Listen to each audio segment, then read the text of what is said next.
Chapter 6, Pac. Biggie took over the East Coast hip-hop, and Sean was the brilliant mind that orchestrated it. He hired people to teach Chris how to flow and write his lyrics. He hired the best producers to do beats, although he took the credit for them. And the music was unstoppable. At this point, Sean was sleeping with all the power players and everyone that wanted to do music. Wanted to be a bad boy. Sean wheeled and dealed in a way that would have been unthinkable to many. He slept with guys that really controlled the music to stay on top. A lot of the names average people have never heard of. These are the guys that make the decisions on who is winning and who is not.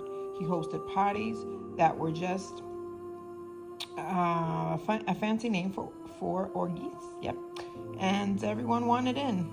When I met Tupac, Sean and I had an open relationship, and yes, I slept with Pac. Shiz, he was sexy. Sean didn't mind. Well, not until he tried to get Pac to join both of us. Pac was not with that. This is where the relationship between them became strained, and Tupac wasn't going to accept Sean's advances. Pac was not, and he was pissed about the advances. We were all in Sean's house. I was drinking, they were smoking, and everyone was just relaxing. Sean came in on what I am sure he would call a smooth approach. My baby is bad, isn't she? Pac threw me a sly smile. Heck yeah.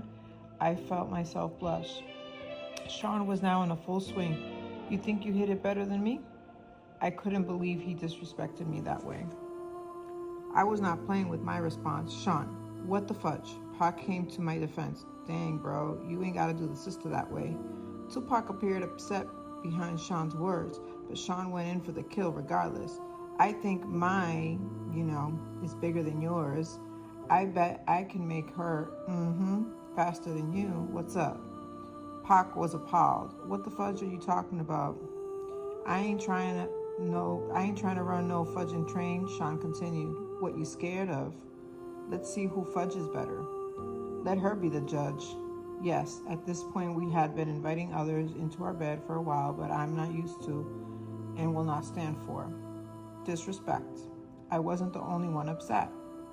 Pac shouted, you talking about pulling your fudging out? Sean was undaunted. What you scared to? Pac simply left.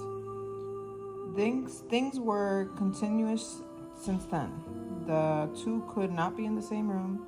Pac avoided me as much as he did Sean. When they did bump into each other, the tension was palpable. It felt like blows could be thrown at any moment. Months passed with only the tension between them. It was uncomfortable, but nothing life or death. Then one day, while we were at the studio, it happened. I walked into Sean's office, and he was having the conversation.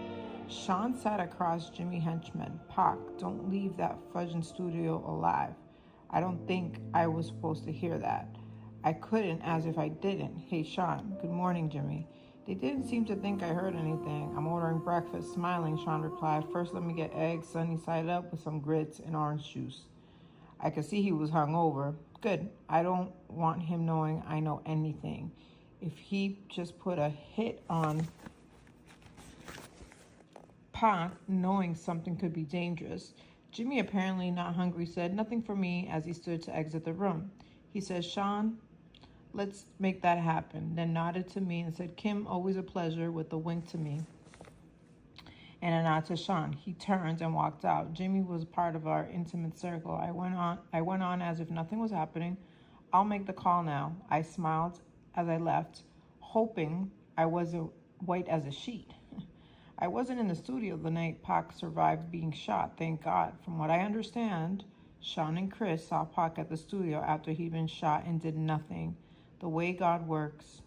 After being shot, Pac made it to the elevator and he tried to escape, but it stopped at the floor Sean and Chris were on. When the doors opened, they saw him lying on the elevator floor, riddled with bullets. The fact that they didn't call an ambulance, although they saw Pac lying there swimming in a pool of his own blood, would be all evidence that Pac ever needed. He, of course, assumed they placed the hit, and Tupac is a soldier. This is not something that will be unanswered. Tupac didn't do well. He lost my goodness, you guys can see, but he survived. It was orchestrated, and Chef Sean Puffy Combs was the orchestrator. Dang, poor Tupac. Can't imagine. Well, I can't because I don't have one of those, but dang.